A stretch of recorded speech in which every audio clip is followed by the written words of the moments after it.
podcast, quando o cara recebe o áudio da Macedo. Eu queria que passe fazendo uma rápida biografia sua e já explicando como que você estudou economia, pedagogia e filosofia. Poxa vida. Olha, eu vou te dizer que eu sempre fui muito curioso. E originalmente minha vontade era estudar filosofia. Eu entrei no curso de filosofia, mas não continuei por conta daí das atividades profissionais. E comecei também pedagogia lá na USP, não continuei.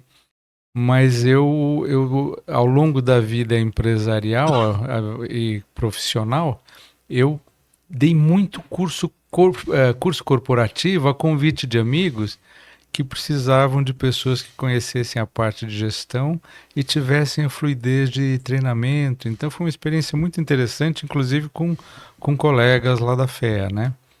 E economia é que eu me dediquei. E curiosamente, eu estudei economia, mas o viés da minha vida passou a ser gestão. Então hoje eu sou mais um clínico geral de gestão e ao invés do olhar econômico inicial, né? E eu brinco que meu primeiro caso de reestruturação de empresa foi lá na FEA, quando eu fui presidente do centro acadêmico, do Visconde de Cairu. A gente deu um choque de gestão, tinha lanchonete, livraria, um monte de coisa, e a gente entrou e eu fui pagando conta com meu cheque pessoal. Foi um caso moleque ali, e hoje eu lembro com orgulho disso. Então, ao longo da vida, eu me dediquei muito à consultoria, tive passagem pela Price, pelo Lloyds Bank, que nem opera mais no Brasil, né? E enveredei pelo caminho de... E a pedagogia? Pedagogia, para mim, continua sendo algo que eu exercito. Eu leio, tento praticar e considero que hoje, mais do que nunca, o educar é um compromisso de pais e famílias fundamental, sobretudo porque, além do conhecimento puro, a gente tem educação de valores, né? Então é um tema muito querido. Até para a atividade sua profissional específica de reestruturação, pedagogia é algo importante, né? Essencial. Para você explicar o processo, enfim. Eu fiquei curioso, eu vou atropelar aqui, mas daí depois você retorna.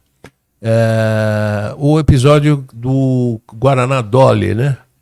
Você acompanha de alguma maneira, você podia explicar para a gente esse imbróglio, né? Perfeito. Eu tenho acompanhado esses e outros casos porque a gente tem um monitor de RJ, né? Monitor que acompanha todas as recuperações judiciais e extrajudiciais do Brasil inteiro, e alguns casos muito críticos como esse a gente se aprofunda, né? E é interessante que no caso da Dolly, a gente teve um movimento em que a empresa passou a adotar ela foi vítima, na verdade, de uma ação de falência promovida pelo fisco. Isso é um caso novo, que começou em fevereiro, quando o Superior Tribunal de Justiça acolheu e deferiu um pedido de falência de uma empresa lá de Sergipe, Casa de Carnes. Um processo que vinha já há alguns anos e agora finalizou. E isso é um divisor de águas, porque o fisco antes era vedado essa possibilidade de pedir falência. E o entendimento corrente até então era de que o fisco, ao pedir falência, estaria tendo uma ação de coerção ao devedor. E essa juíza que acolheu isso, ela disse o seguinte: não é o que aconteceu. Foi seguido um ritual, toda uma liturgia de cobrança, de execução fiscal, e esse rito ele culminou com o pedido de falência, que era a última ação possível de uma trajetória de cobrança. Então ela cravou um marco. Isso foi no fim de fevereiro. 10 dias depois, o que aconteceu? O fisco de São Paulo, junto com o federal, entraram com uma ação conjunta pedindo falência da Dolly.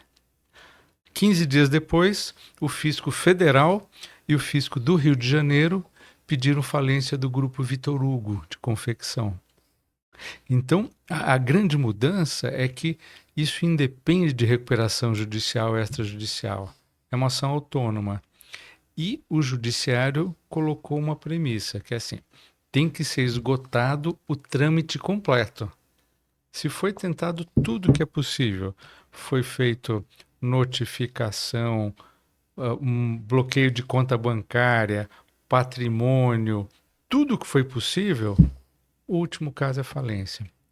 E, e é interessante que no caso da Dolly, eles era um processo que se arrastava há 6 anos e eles tiveram aprovação em assembleia de solicitar a recuperação judicial. Mas tem uma exigência na lei de RJ que é primeiro parcelar a parte tributária para depois entrar em RJ. Ou seja, a parte tributária não entra na RJ, mas é uma condição. E uma vez que entre, ela tem que ser honrada, senão existe a transformação em falência. E eles não fizeram essa etapa. Como eles não fizeram essa etapa, agora no início do ano isso acabou, não foi deferido porque eles não cumpriram essa etapa, e eles tentaram uma recuperação extrajudicial, mais uma tentativa. E nesse meio tempo o fisco foi lá e pediu falência. Então é um. É irreversível isso? Ele ainda pode ser revertido no Supremo. Sim. E você foi direto. A grande questão que a gente vai viver agora é como é que o Supremo vai acolher. Mas já foi deferido em segunda instância, então está muito, muito sólida a defesa da tese e é muito provável que seja acatado. E isso daí é divisor de águas, porque toda essa reestruturação que deixava a dívida tributária como alguma coisa menos exigível, deixa para depois, vamos pagar fornecedor, pagar funcionário, banco. Hoje passa a ser uma responsabilidade que não dá para ser tratada como de segunda importância e, sobretudo, responsabiliza sócios, conselheiros, os acionistas em geral e gestores, porque a falência ela facilita que se chegue à pessoa física.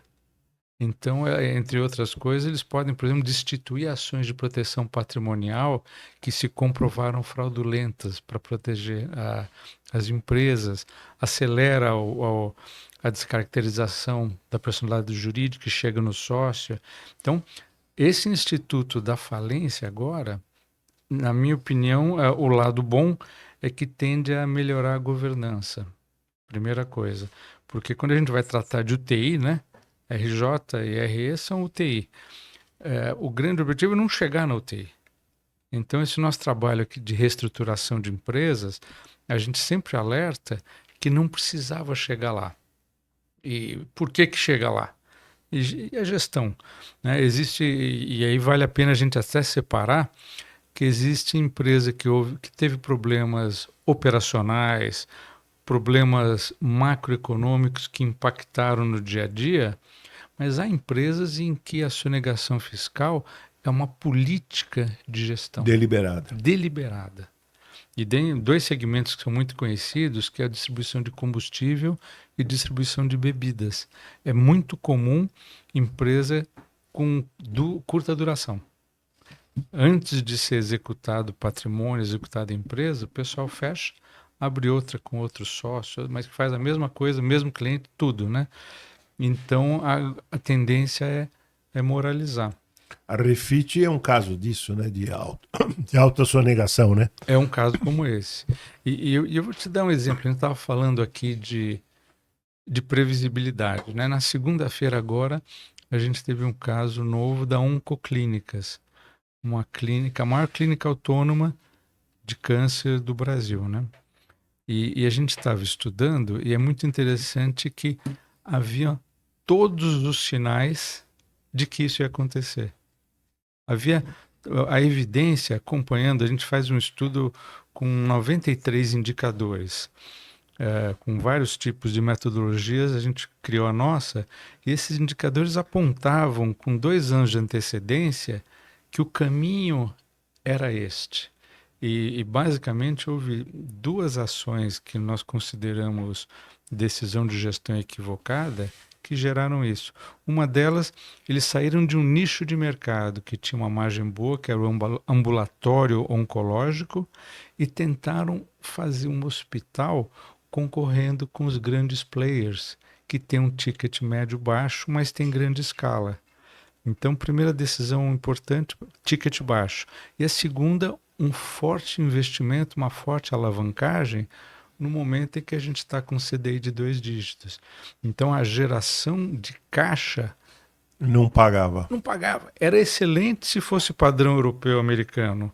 Era uma situação operacionalmente muito consistente, mas não quando financiada a esse custo, né? Então, a gente fica acompanhando esse mercado de crise, mas tentando conversar sobre como evitar, não é? E uma vez que ela aconteça, tem que tratar, daí é UTI, não dá para ser amador, tem que fazer o que tem que ser feito. Aí né? tá a pedagogia, né, que você estava falando. Aí está a pedagogia. Então, é explicar um pouco o contexto, estamos aqui para onde vamos, em outros casos é cuidado, não deixa chegar lá, né? E é muito oportuno a gente debater, porque as pessoas não têm ideia desse contexto de previsibilidade, né?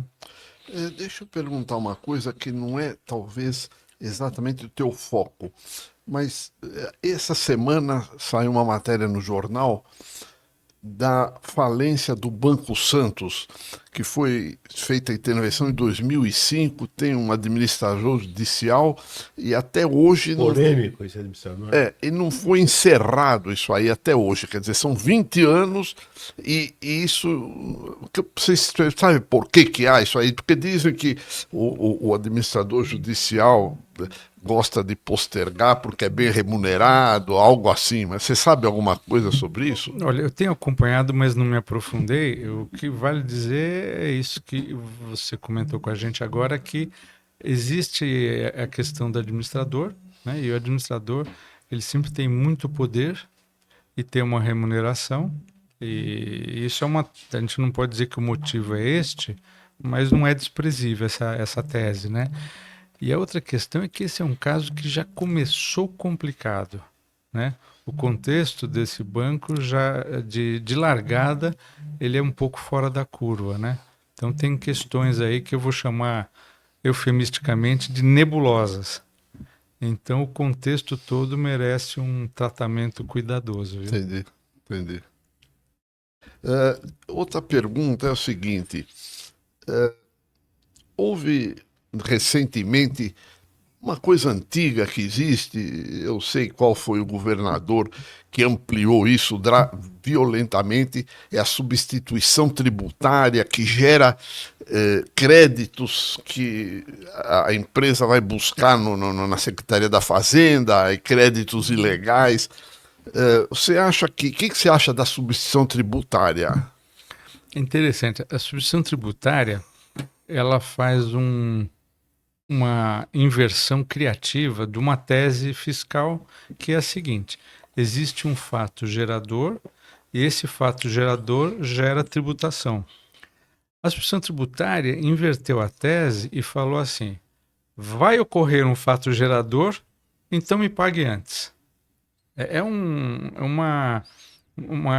digo que é uma tese criativa. Por que isso, né? Um dos contextos de que isso se aplicou muito foi, por exemplo, com cervejaria, né? E então o pessoal estimava, porque a gente tem muitos bares e restaurantes e é muito difícil você fiscar milhares de estabelecimentos de varejo, mas você consegue fiscalizar a fabricante, né? Então, se você pega... No envasamento. No envasamento, exatamente. Então, se você pega aqui e diz o seguinte, olha, se você está vendendo para aquele cidadão e ele vai pagar, ele vai ter que recolher imposto, então faz assim, antecipa aquele imposto que ele vai pagar para ele não sonegar. Ele fala, mas eu nem vendi ainda, como é que eu vou pagar imposto? Essa é a tese.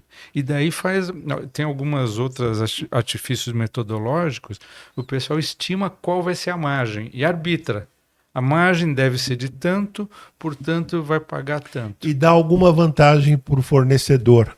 E dá alguma vantagem, porque ele está ajudando o fisco Então o fisco dá uma certa vantagem para ele fazer isso. Não, Entendeu? espera um pouquinho, é um pouco diferente. O que ocorre é que o bar mina o capital de giro dele, porque ele, quando compra, ainda vai pagar, mas já tá pagando imposto adiantado, ainda não vendeu. isso Né? mesmo. Isso parece que é isso que ocorre. Não, mas alguma vantagem o fornecedor tem, senão ele não faria isso. Não, é imposto. É obrigatório. É compulsório. É uma É. imposição compulsória. Na teoria, tem que fazer isso isso. era na teoria. Os economistas, eles falam assim, não, tem que fazer isso na cerveja, no cigarro e no combustível. Isso mesmo. Porém, um certo governador de São Paulo ampliou isso drasticamente. Drasticamente. Deu confusão, né? E depois teve esse contencioso aí que você Não, São talvez... Paulo tem Minas também, muito agressivo. Né? Mas e isso que você falou é interessante, porque o que acontece é assim, que o imposto não compõe custo. Só a matéria-prima, ou mercadoria que a gente vai revender. Nesse caso, o tributo já entrou na cabeça. É como se a gente estivesse levando para o estoque um imposto antecipado. Então, impacta a capital de giro. Então, essa é a questão da substituição tributária, que agora, com a reforma tributária, tende a desaparecer nos próximos anos. É bastante complexo. E, inclusive, do ponto de vista operacional, né? Outra dificuldade, né? Eu sei porque eu acompanhei na Associação da Indústria Gráfica.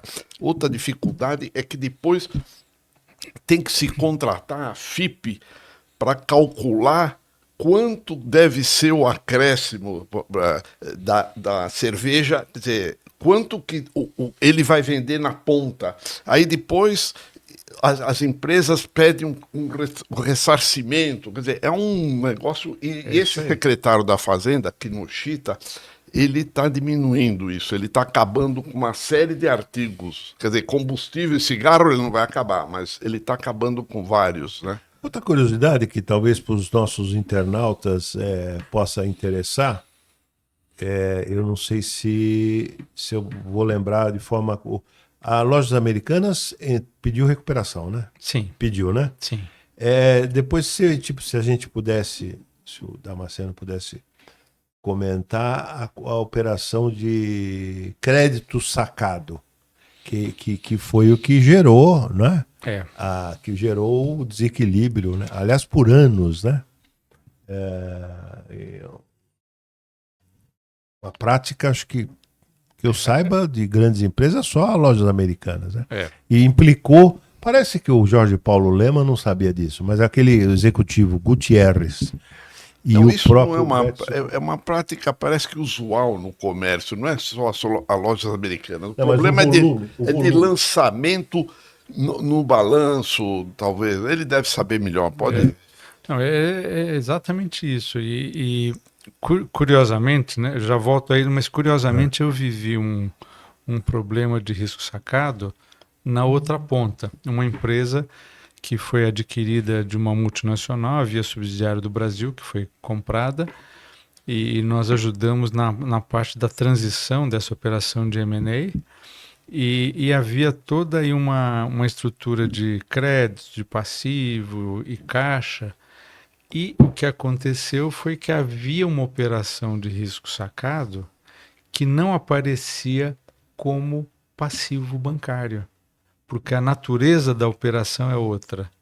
Então, o que aconteceu foi que essa informação ela não aparecia, porque ela entra nas duas pontas e se anula.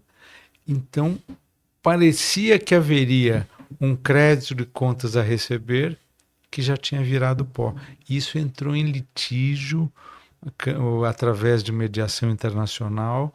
Eu tive aí uma experiência muito interessante de entrar como depoente para explicar o que aconteceu, mas era o lado contrário, era quem tinha o benefício do crédito, né?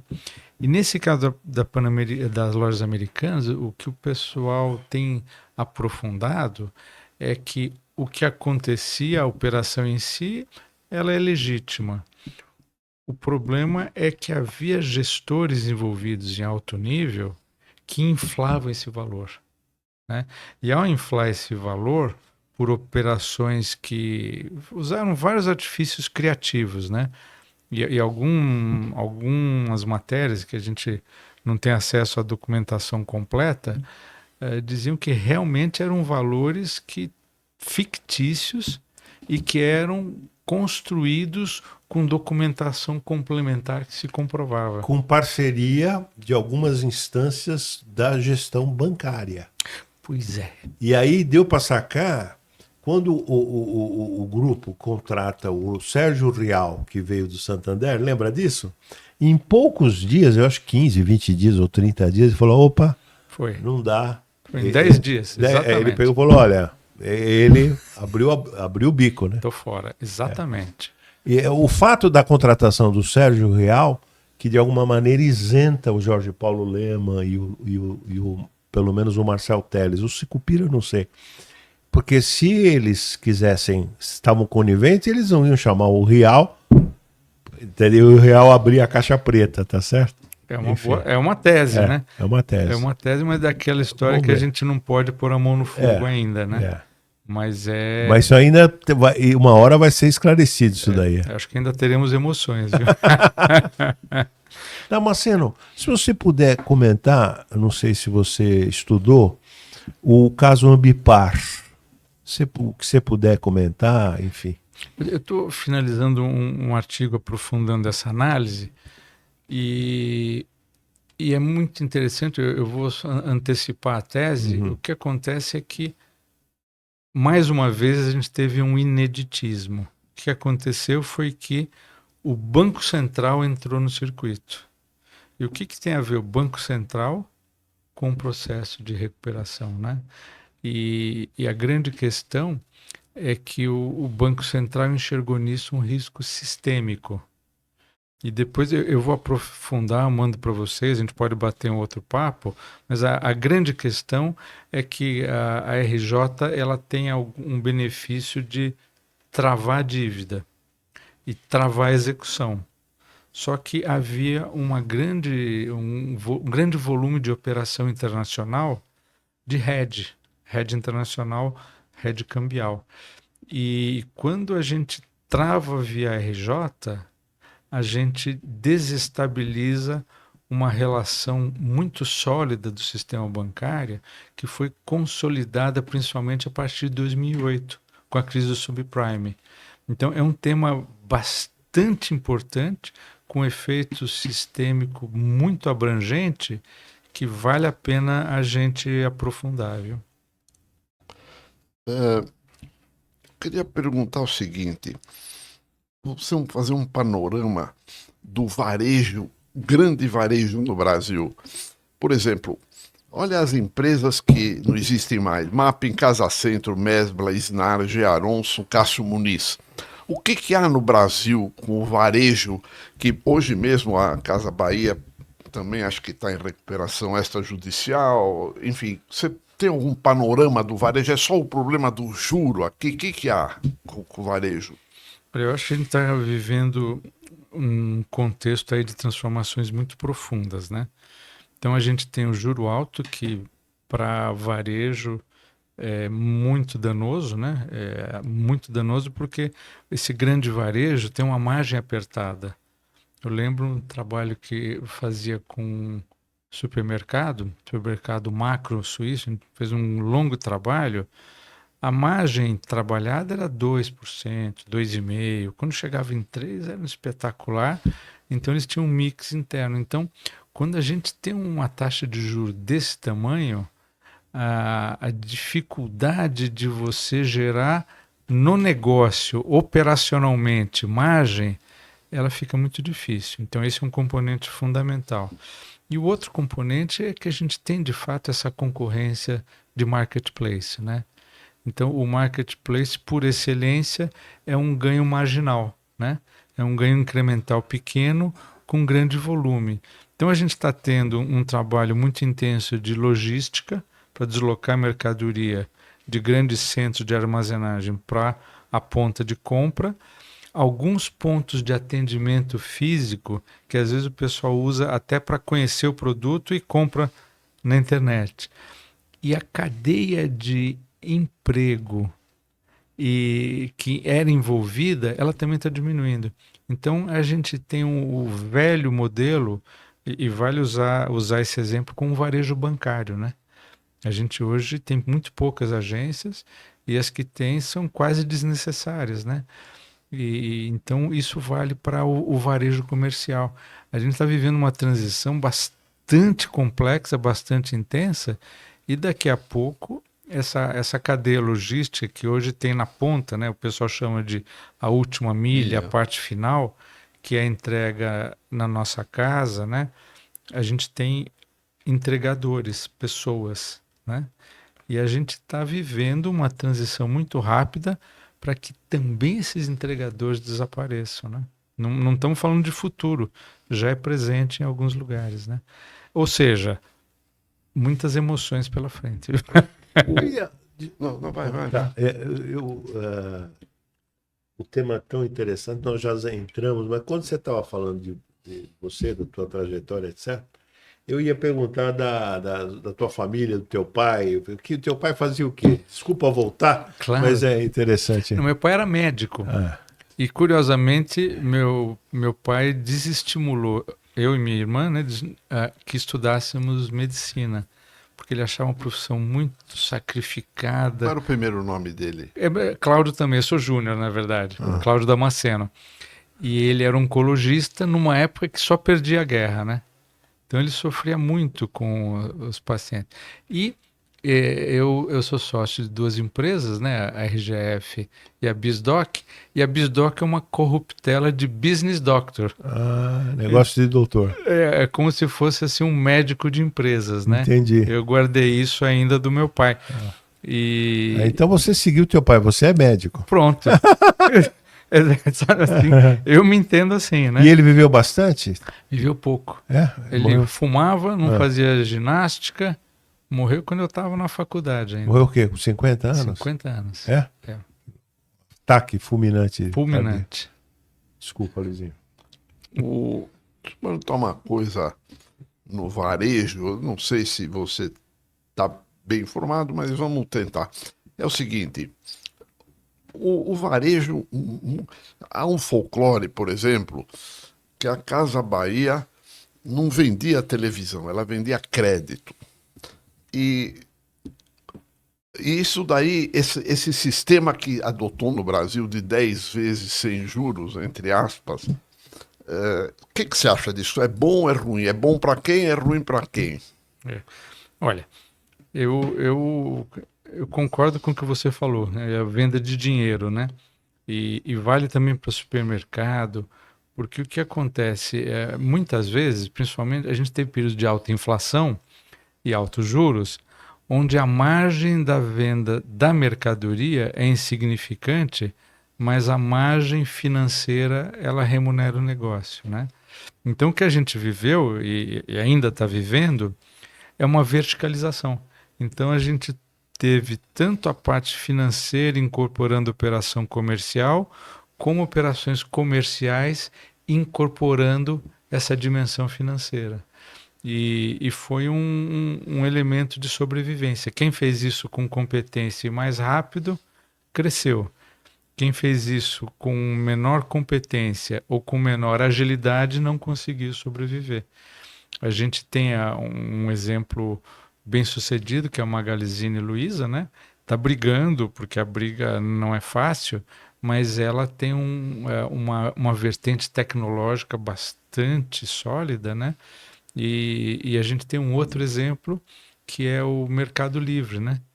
Que agora tem agora já há algum tempo o Mercado Pago, e alguns estudos dizem que a receita que eles têm do Mercado Pago já supera a receita do Mercado Livre, ou seja, o marketplace de venda de mercadorias gera menos resultado que o marketplace de venda de dinheiro. Então esse exemplo do caso Bahia é bem isso. O pessoal correu para fazer esse ecossistema funcionar e a gente passa a tratar, essa expressão está muito em voga, é um ecossistema que tem várias dimensões, né? É um mundo novo e complexo, né? Entendi. Me conta uma coisa. No governo Lula I se mudou a lei de falências, parece, e porque antigamente se falava era concordata, agora é RJ, né? Você acha que essa mudança foi perfeita? Ainda precisa melhorar? O que foi de bom e de ruim nessa mudança que teve?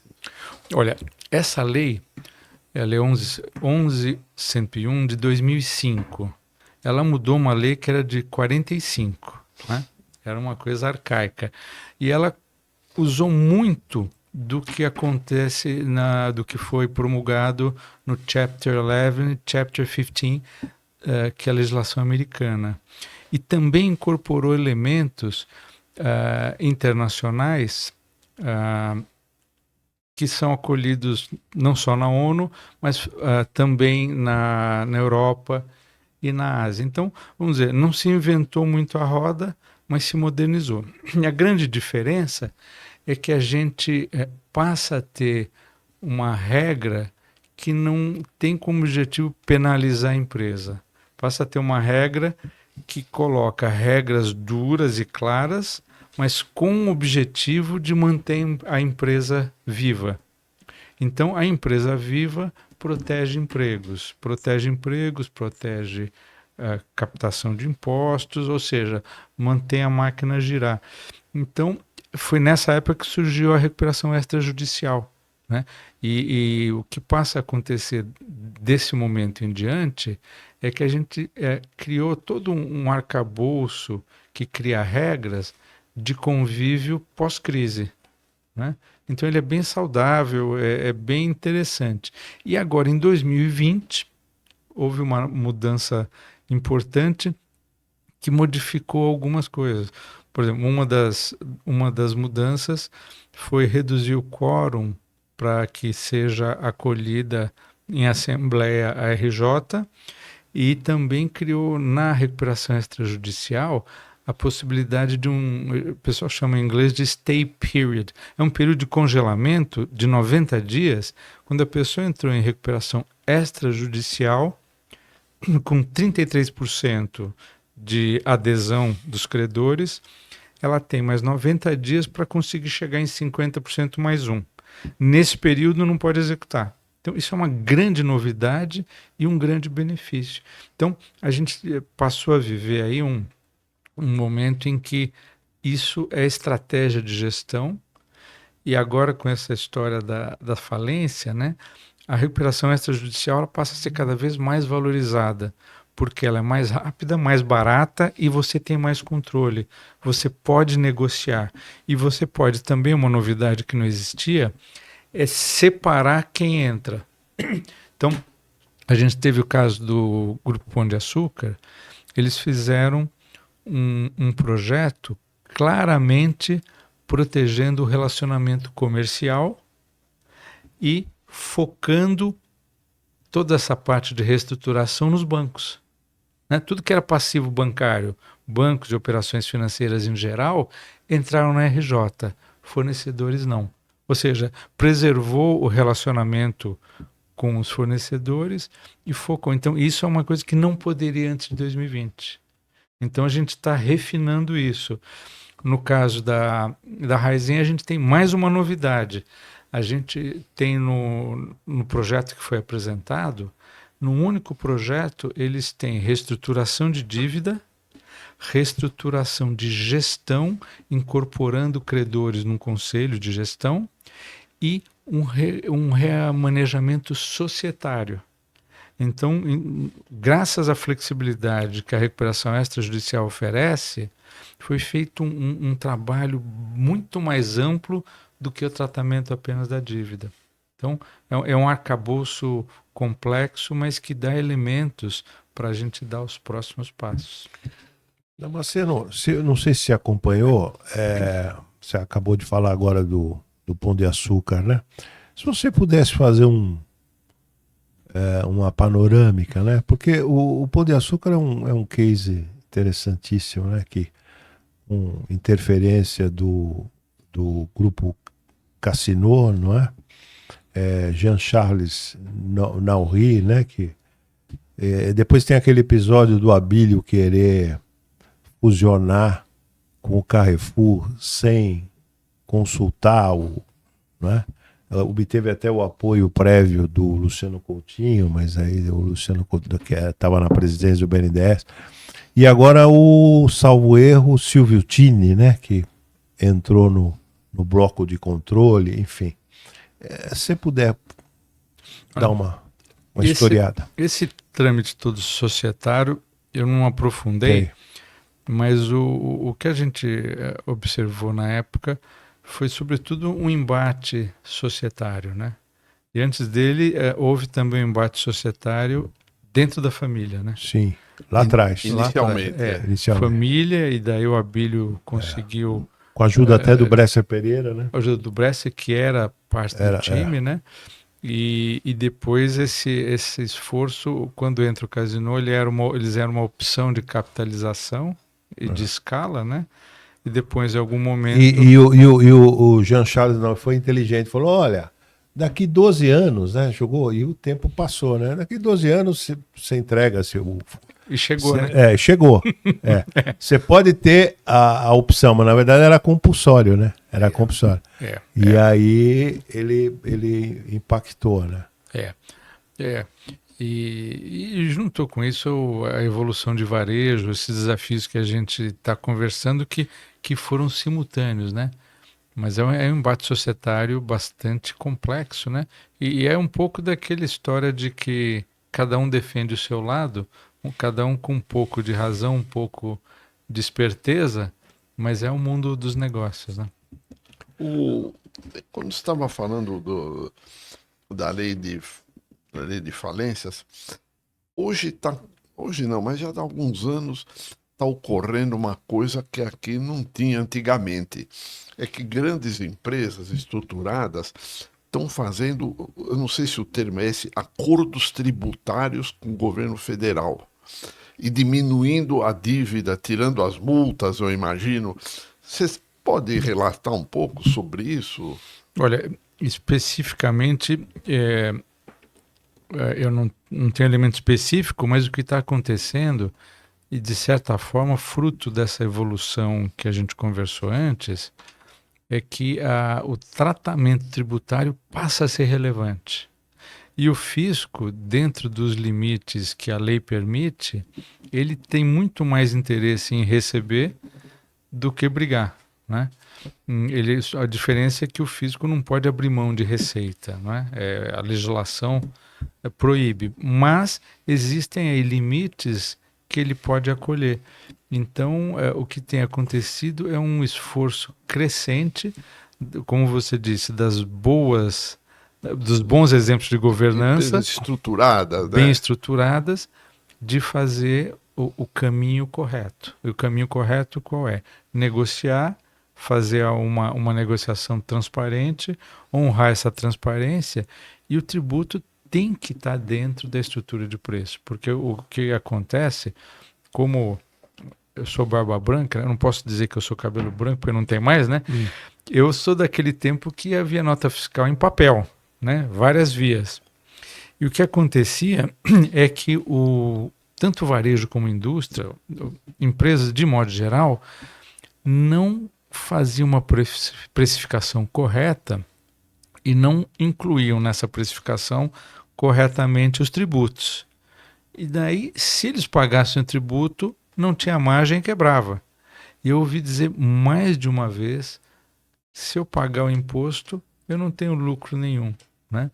E eu vivi um momento com essa mudança da nota fiscal eletrônica, que foi inovadora no Brasil, as empresas tendo que refazer a matriz de custos.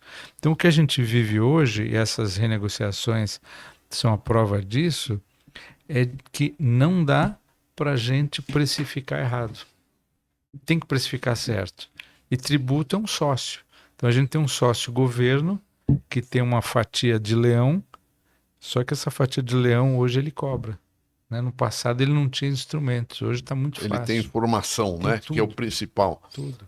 Você acha que, assim, num panorama geral, o que vai acontecer com a nova reforma tributária que entra em vigor já em 27? Você tem assim um panorama geral, embora a alíquota ninguém sabe, mas o que você tem a dizer?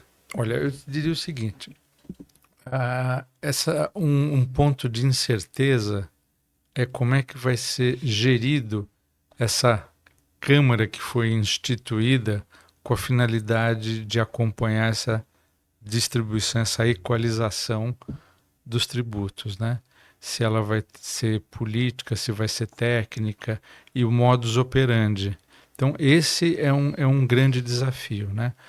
A tese, como um todo, ela é benéfica, né? Porque a regra vai sendo a mesma, é paulatino, e uma vez que ela finalize esse ciclo de transição, acaba com a divergência entre estados e muda a forma de cobrança, origem, destino, que era um conflito enorme, né? Então a gente vai viver a gestão disso, né? E eu acho que ainda não está esgotado o tema no sentido de refinar o que já existe legislado a respeito, né? A gente vai ter algumas especificações, então esse arcabouço ainda está sendo amarrado. E meu sentimento, né, minha intuição é que quando chegar e começar a operar 27, provavelmente, as consequências passam a ser mais sentidas e pode surgir mais pressão para ajustes, mudanças, né? E resta saber se as mudanças vão ser na direção de organizar melhor, não só a parte de controle, mas a parte de justiça, né, de equidade, ou se as mudanças vão ser no sentido de beneficiar esporadicamente interesses politicamente bem representados, né? Então, aquela história, vai beneficiar quem pode mais ou vai beneficiar a organização, a sistemática, né? Eu tenho esperança que vá na linha da sistemática, mas a gente não pode esquecer que o poder dos grupos aí que tem penetração política é enorme, né? E é natural que eles tentem se defender, né? Damasceno, você, como um analista profundo, se pudesse elencar assim, 3 heróis ou 3 empresários que você admira, né, pela trajetória, e 3 profissionais da tua área que você respeita, admira, aprendeu, quer dizer, contemporâneo ou mesmo mais velhos, né? Difícil, não? Deixa eu pensar aqui. Eu respeito muito a trajetória desses grandes nomes como Antônio Hermídio de Moraes, né? Ele, para mim, é uma referência de trabalho, de seriedade, eu gosto muito. E vou chamar também um nome recente, que é a Luiza Helena, do Magazine Luiza, porque além de ter um negócio de família que ela assumiu, ela conseguiu fazer transição para o filho. Sim. Em altíssimo nível. Eu acho que são exemplos que vale a pena a gente acompanhar. Aliás, o filho dela é ex-aluno nosso aqui da GV, né? Da Getúlio Vargas. É um craque, né?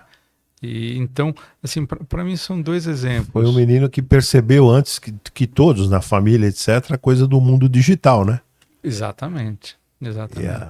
Foi para Magalu, criou a plataforma, né? Plataforma Marketplace. Vanguarda. Eu gosto deles. E a gente tem alguns nomes aí do segmento, por exemplo, o Delfim Neto, que a gente sempre volta e fala sobre ele, para mim é um craque. Ele tem que ser venerado não pelas posições políticas, mas pelo trabalho acadêmico. Ele realmente consolidou o pensamento econômico, né? Estava vendo o Alexandre Schwartzman batendo um papo aqui com vocês, falando que ele com um grupo de estudantes lá na FEA, eles resgataram os grupos de estudo que tinham sido instituídos lá pelo Delfim Neto, né?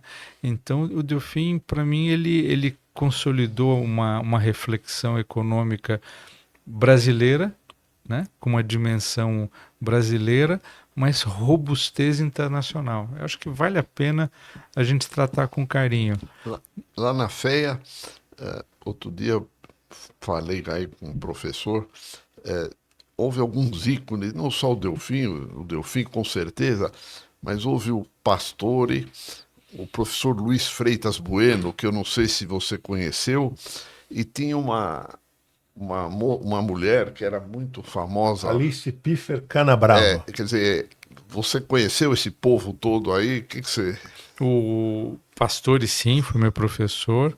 Canabrava não, mas eu conheço bastante, são ícones, né? E lá na FEA tem outras pessoas em outras áreas, por exemplo, o Sérgio Díssimos na área contábil, que é uma sumidade. E o Díssimos. A gente tem na área também econômica, mas com uma visão trabalhista, o Zé Pastore. Zé Pastore, Então tem um time, eu tive um professor que era o Zé Roberto Mendonça de Barros. O melhor professor de economia brasileira que existe. Era um espetáculo. Melhor que o Mário Henrique Simons? Professor de economia brasileira. De economia brasileira. O Simons é um puta professor de macroeconomia. Mas queria falar mais um outro nome, aí o Luizinho trouxe essa colocação da USP, que é maravilhosa, mas você ia falar da tua área. Ou quer dizer, uns ídolos da tua área de atuação. Olha, a gente tem uma pessoa que é muito conhecida, que é o Falcone. O Falcone eu gosto porque ele incorporou conhecimento internacional dentro de uma prática operacional de empresa. Então, eu gosto muito. E eu vou dizer um pessoal que eu admiro bastante, que eu não sei se vocês conhecem, a Startse. Sim, já ouvi falar. E tem 3 sócios lá, tem vários sócios, mas os 3 fundadores que são geniais. E eles escreveram uma metodologia de gestão dinâmica que é muito inovadora, que é um pessoal que vale a pena um dia bater um papo, né? É um contraponto a essa visão pragmática que a gente tem, mas é uma construção criativa em ambiente digital, né? E eu sou fã dessa turma digital, né?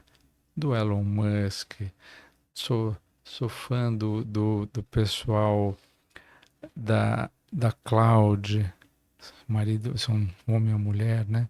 Eu sou fã desse pessoal da Microsoft. Inteligência eu estava relendo a semana passada, por acaso, a biografia do Elon Musk. O cara é uma coisa impressionante, né? O cara é uma coisa impressionante. Impressionante.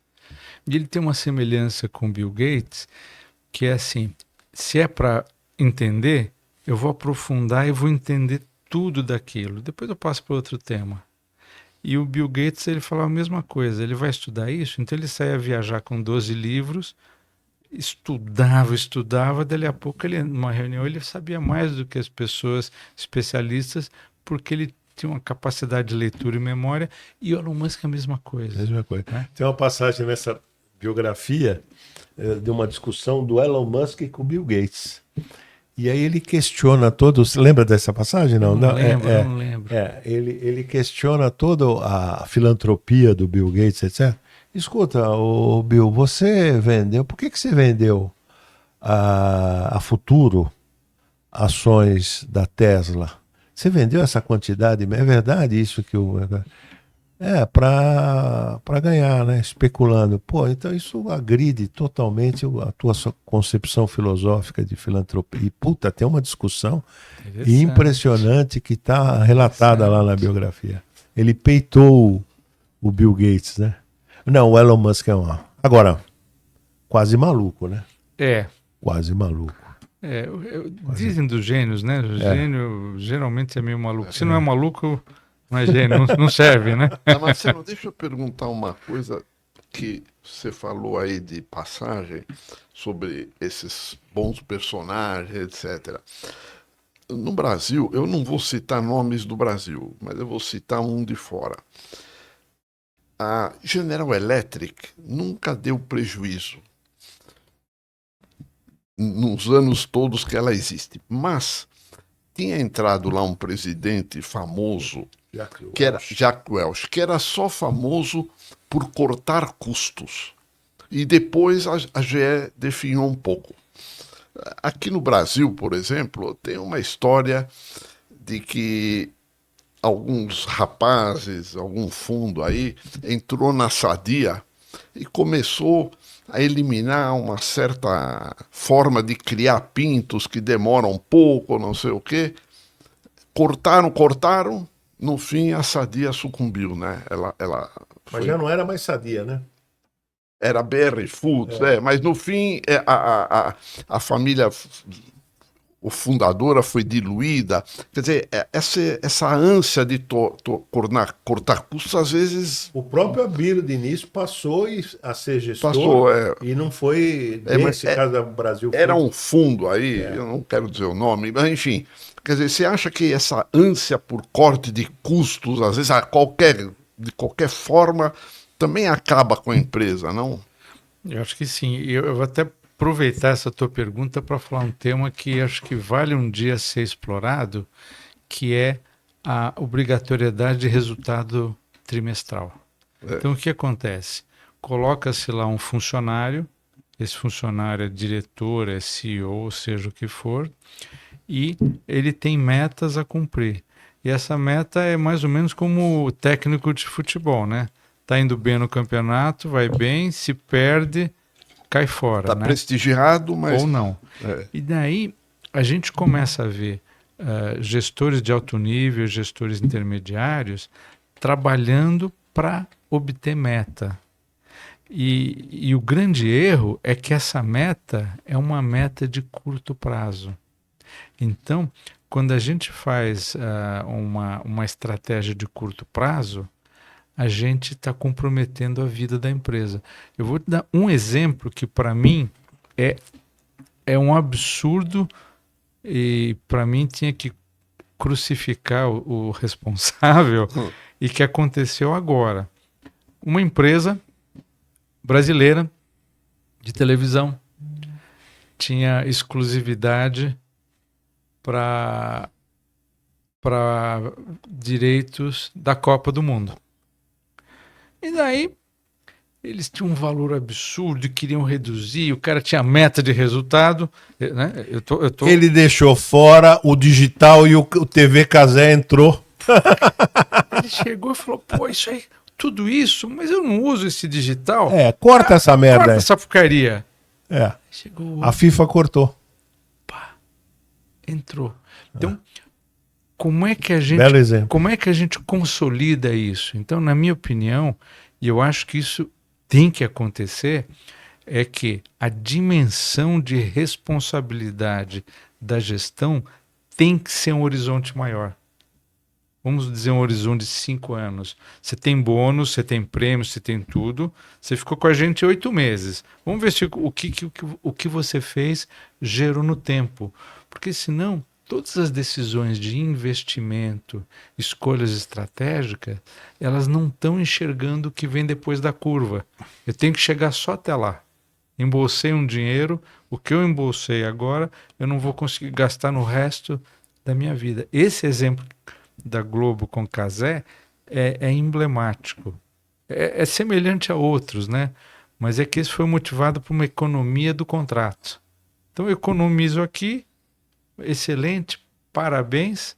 Né? Tem outros casos que foi uma visão míope, mas que não era para cortar custo, era uma visão míope de futuro, como o caso da Netflix, né? Que tinha blockbuster oferecendo, falar, isso aqui não serve para nada, né? Não quero ser sócio. E dali um pouco aconteceu o que aconteceu. O bloco desapareceu e a outra virou o que virou. Então, essa visão de futuro, e daí, dentre os visionários, né, que a gente estava conversando, só para registrar, eu admiro muito o Olavo Setúbal no setor financeiro também como um ícone aí que ele foi construído, né? Há outros que a gente deixa de fora, mas só para a gente não esquecer. Mas eu gosto muito de ver o Google. O Google tem um trabalho de visão de futuro, de construção de valor, que a Microsoft também, né?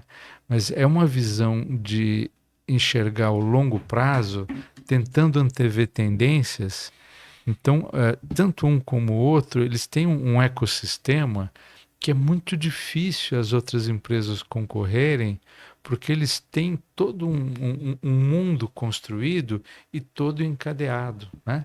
Então agora a inteligência artificial da Google, que é muito boa, Gemini, ele conversa com equipamentos nativos, óculos que eles próprios agora estão lançando, e eles revolucionaram a pesquisa de compra, né? A busca do Google, que até um mês atrás era de um jeito, agora já mudou incorporando IA. Então, os dois fundadores, eles têm uma visão de futuro e estão à frente do negócio. Isso diferencia o CEO de carteirinha. Eu costumo dizer que é o CEO CLT, aquele que fica por um período. Não é um problema. O problema é o conselho que tem uma visão míope de futuro e exige do executivo uma entrega de curto prazo. Interessante isso que você está falando, e até para os nossos internautas, que a maior parte são jovens, né? A nossa geração não é ainda do mundo digital. Há espaço, eu queria te perguntar se você concorda com isso, há espaço para essa molecada toda explorando o mundo digital e inteligência artificial e toda essa... para projetos empreendedores exitosos, né? Estava lembrando aqui o caso do Nubank, que é até é um estrangeiro, né? Um menino que fundou, é estrangeiro. Mas há espaço para atividades financeiras e empresariais muito interessantes, que nem posso elencar porque nem tenho na cabeça, mas há espaço para muitas atividades que essa juventude pode aproveitar no mundo digital. Você concorda com isso? Concordo. E na verdade o que a gente vai viver nos próximos anos é um fluxo de mudanças tão radical, tão profundo, que é difícil a gente saber o que vai acontecer, mas certamente vai ser muito diferente.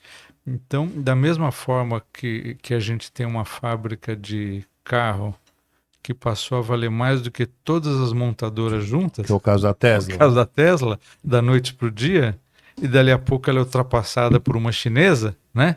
É uma velocidade muito grande para uma empresa, superou empresas centenárias e sólidas, né?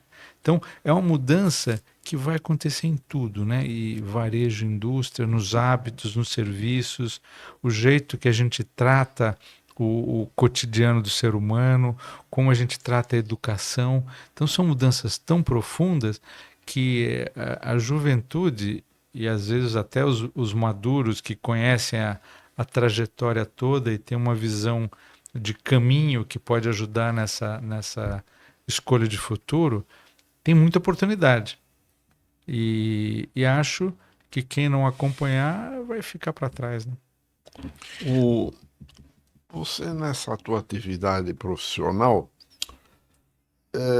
você tem uma análise assim genérica nas empresas que você viu lá sobre o spread bancário? Ou seja, aqui no Brasil o spread bancário é muito alto, você acha, perto do exterior? E as razões porque ele é muito alto? É inadimplência, dificuldade de buscar bens em garantia, burocracia, judiciário lento? O que você tem a falar sobre isso? Eu acho que é tudo isso, viu? Como eu convivo com empresa em crise, né? Então a expressão que a gente usa muito é assim, o dinheiro mais caro é aquele que não se tem, né?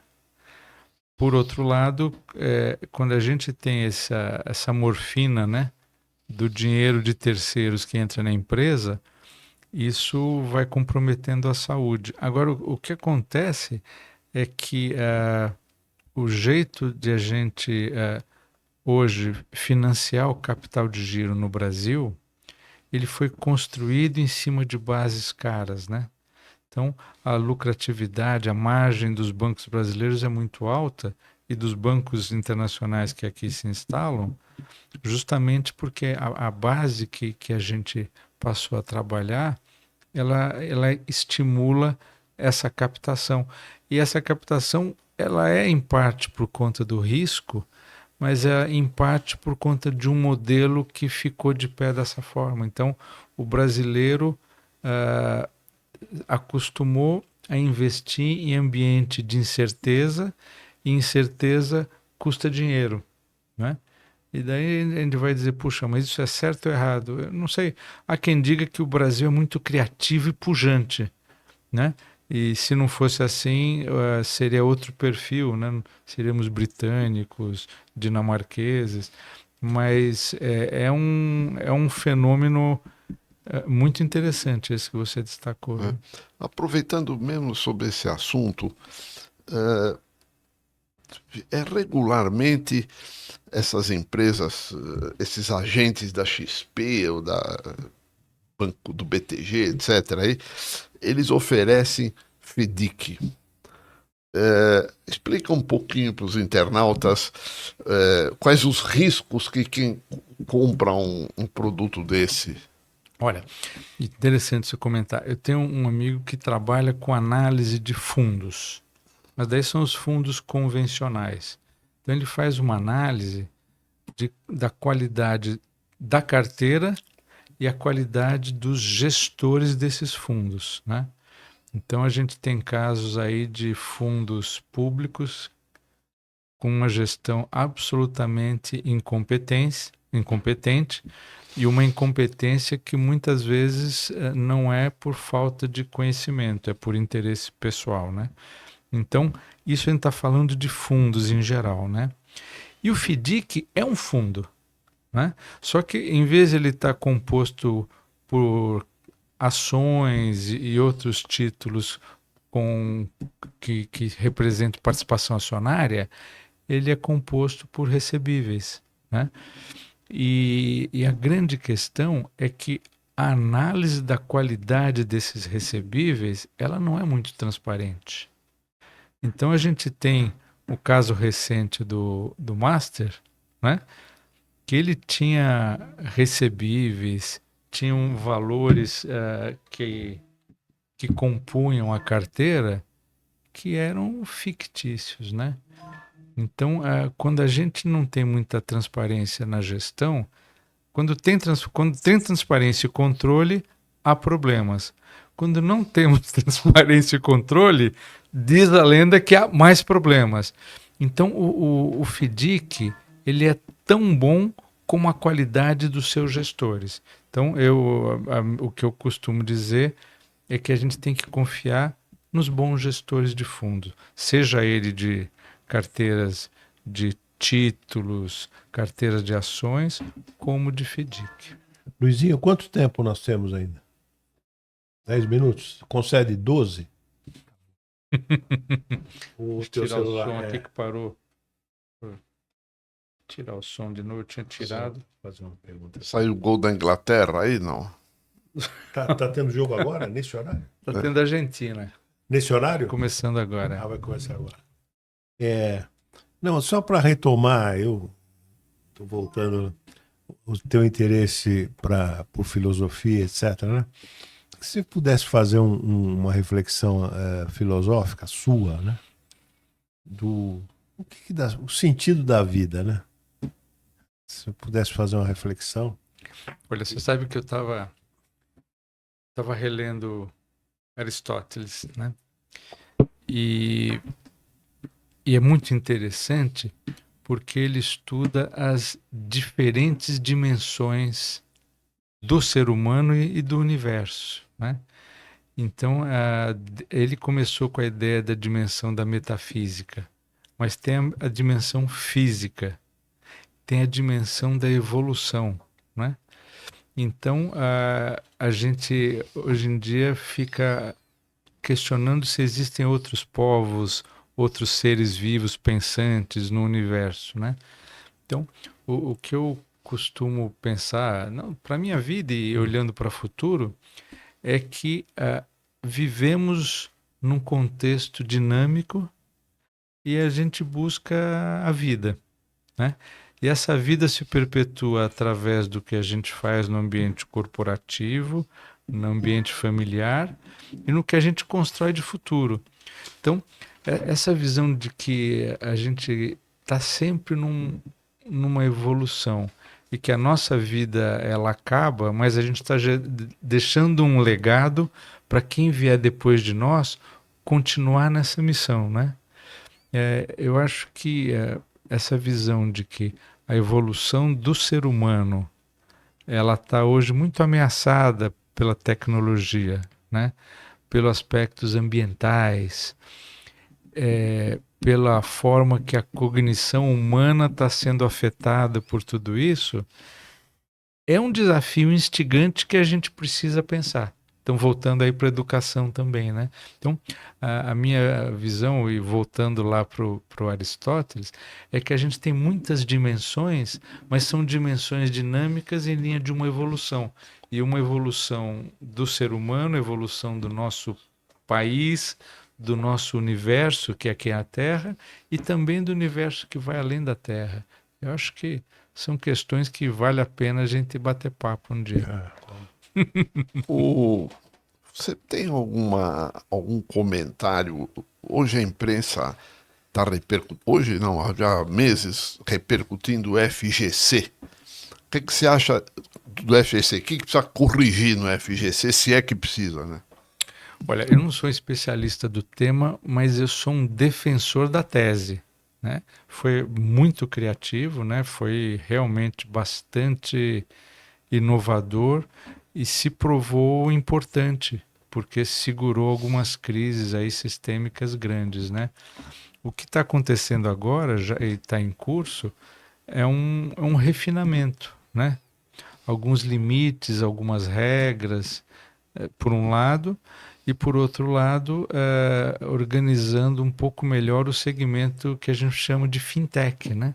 Então a gente tem o próprio fundo mais bem administrado no sentido de regras mais rígidas, e a gente tem um corpo aí de entidades que faziam operações financeiras que não eram cobertas pela fiscalização, né? Não havia, eles estavam no limbo. Então a tendência é que isso melhore, né? E o Brasil tem um arcabouço regulatório moderno e considerado de vanguarda. Então acho que a gente vai ter mais um passo nessa direção. Entendi. Esse problema do juro alto há várias consequências ruinosas, né? Mas um deles, o que você acha do mercado de capitais? São poucos os IPOs, né? A bolsa é concentrada, o grande volume nessas blue chips, eu não sei se usa esse nome ainda, Petrobras, Vale, etc. É contrário dos Estados Unidos. O que você acha disso? Olha, eu particularmente sou um entusiasta, eu gosto do mercado de capitais como um todo, né? E sobretudo da tese, né? E a tese se capitaliza para um negócio prosperar, né? O que acontece é a escala, né? A dimensão desse mercado, né? E existem exigências, é muito caro, é muito controlado com questões que exigem gastos adicionais. Então, eu acho que dá para a gente partir para algum tipo de simplificação.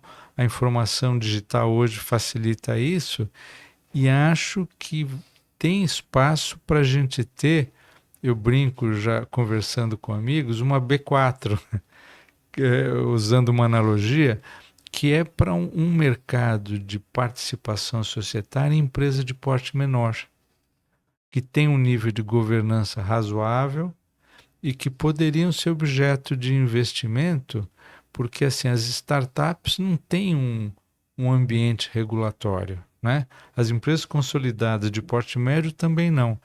Então eu acho que vale a pena a gente estimular e colocar mais gente interessada na saúde de empresas, viu? Entendi. Interessante que o Brasil, com toda a sua complexidade, né? É um país difícil. Aqui não é. Aqui, o Brasil não é para principiante, né? Mas você tem cases, né?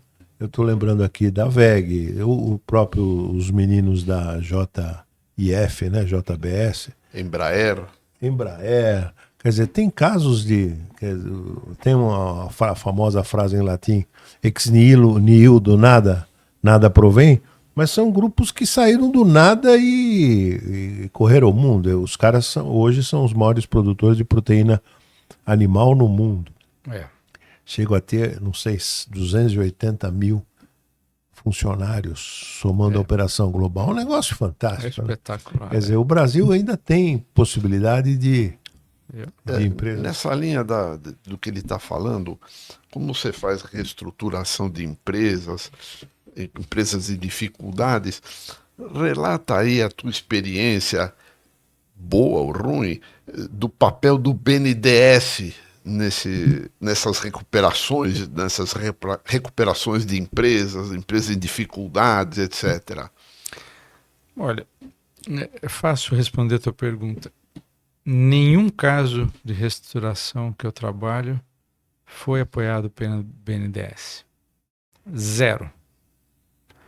Eu acho que, infelizmente, o foco é um foco muito direcionado. A gente tem grandes empresas usando esse recurso e as empresas de porte menor que têm acesso é um acesso muito direcionado, muito controlado. Então, o BNDES é uma excelente ideia, né? Mas eu acho que É para os campeões nacionais, né? é para os campeões, como o caso Quer dizer, você acha que as dos amigos do as JB. grandes empresas podiam buscar recursos internacionais ou o mercado de capitais e não buscar o BNDES? É isso mais ou menos que você quer dizer? Isso também, ou eventualmente, se a gente tiver algum interesse estratégico nacional que justifique, a Embraer, por exemplo, né? Eu acho que sim. Mas esse trabalho de fomento, né? Esse fomento, ele é incipiente, mas, sobretudo, ele não é transparente, viu? E acho que é um bom tema que você levantou. É porque essas empresas. Precisa lembrar o seguinte: que até um certo limite você tem que usar um agente financeiro, você não pode ir direto no BNDES. A partir de um certo valor, é direto no BNDES. E com o banco no meio, isso, um agente financeiro, isso já. O banco corre o risco, etc. Né? E o banco comercial tem um spread muito baixo para repassar linhas de crédito incentivadas. Então, para que ele vai vender dinheiro barato se ele tem dinheiro caro para vender?